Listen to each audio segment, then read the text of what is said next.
Good evening, everybody. Thanks for joining me on this third day of my daily update for my 40-day fast. This is day 3.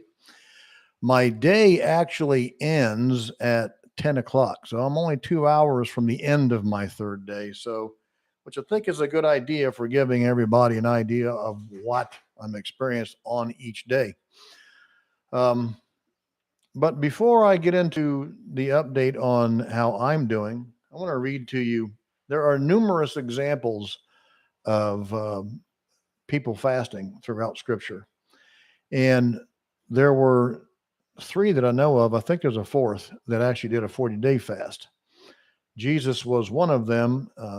Elijah and Moses are 2 others, and I think maybe Ezra did, but I know he fasted, but I can't know if it was 40 days or not. Jesus did not start his ministry until after he had fasted for 40 days. So there's probably something to that. And those of us seeking spiritual fulfillment should all consider doing that.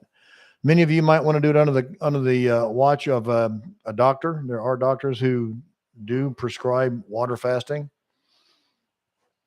but I'm doing it on my own. I have been, because of my years of bodybuilding and nutrition study and watching, paying attention to my body. I'm pretty adept at figuring out if something is starting to go wrong, and will take action, accordingly. However, I would also presume, because of my excess stores of fat, that it's not going to be a problem for me. As a matter of fact, I'm sure I won't starve to death in 40 days. It'd probably take me another 120 days to, to actually do that, but we won't go there. I want to read to you 1 Samuel 7:6. This is one example of fasting. And they gathered together to Mizpah and drew water and poured it out before the Lord and fasted on that day and said, there we have sinned before the Lord. And Samuel judged the children of Israel in Mizpah. So they only fasted for a day, but even just one day, we all get hungry every single day. And I can tell you, being 3 days now, almost 3 full days without eating, I am really hungry today. I am expecting to not be hungry tomorrow because from what I've learned and from those I've talked to who have done extended fasts, that my hunger will subside after 3 days. I did watch one video before that explained the way you tell if it's been long enough for your fast is you fast until you're not hungry anymore. And then when you get hungry again is when you should start eating. Excuse me. So I'm going to go ahead and try to do the 40 days anyway, even if I get hungry before then.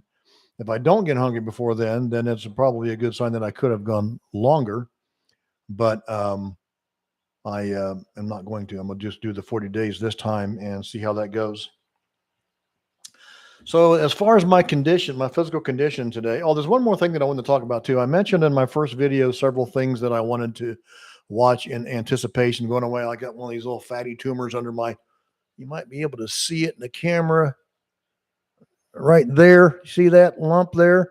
I expect that lump to go away. I expect this mole to be going away, and these spots on the side of my face will go away. I expect all the pain in my back and my joints to go away after doing this, and all of these toxins are expelled from my body. There's one more thing on some parts of my body. I have these little tiny bumps, and then they feel almost like little scabs, but they don't pick off. I don't know what they are. I don't know if they're the beginnings of a bunch of skin tags or what they are, but I anticipate those will go away too, because the body, when it goes into, as a matter of fact, today, my body should be going into autophagy, which means it's going to start looking for anything it can do with. Essentially, what your body does is look for whatever it can do without. If it doesn't need something, it's going to consume it. That's a self-protection thing. And as I said before, from what I comprehend, the best benefits of fasting don't start until about day 15. So I'm going to see if I have a experience with that. But it does get a little hard to sleep. I'm not sure if I did fast for 6 days before, but as I said before, I didn't do a water only fast. I don't know if that will subside and I'll be able to sleep better further into the fast. I don't know. So I did have trouble going to sleep last night. Once I got to sleep, I slept fine. And I did get up once during the night to go to the bathroom and got back to sleep fairly quickly, but I woke up about an hour and 10 minutes before my alarm went off. So I had I mean, it took me longer to go to sleep too. So I only had about maybe 5.5 hours of sleep thereabouts, maybe 6. I can't remember exactly what time I got to sleep. And I remembered that from before when I had fasted more than 2 days. Um, as I said before, I'm very hungry right now. I could easily eat my desk and I'd probably have no problem chewing it down. But let me see here. I did take a nap today during lunch and again woke up before the alarm went off. And it was only going to be about a 50-minute nap. And still I managed to wake up before the alarm. It was only a few minutes, but I needed that extra 2 minutes. And I do comprehend that we're supposed to get a lot of rest. I did do a little bit of a workout this morning. It was a light workout. I just did some very deep knee bends, a set of those, and a set of double arm curls with some 25-pound dumbbells. Just something light to get the heart going because, I had seen before another man had fasted for a week twice. One time he laid around on the sofa the whole week and lost some muscle. The second week he did a workout in the morning, and it apparently triggered his pituitary gland to release more HGH, so that he maintained. He didn't lose any muscle on the second bat. He lost fat without muscle, but he only did it for a week each time. And there is a doctor that runs a water fasting clinic and has been since 1984. I can't remember his name off the top of my head right now. I'll post a link in the description after I finish up here. But he recommends relaxing. You shouldn't be doing any work whatsoever. It should be a time of relaxing. And according to him, if I have my source correct, that would cause more muscle depletion. But I'll keep an eye on that. And if it looks like, as a matter of fact, I'll do a test every day to see what my strength is like. You will lose just from shedding the excess water in your stored glycogen, which happens in the first 2-3 days. You will lose a little bit of strength just from that alone because you don't have as much water and energy embedded in the muscle. But I haven't experienced anything very spiritual yet.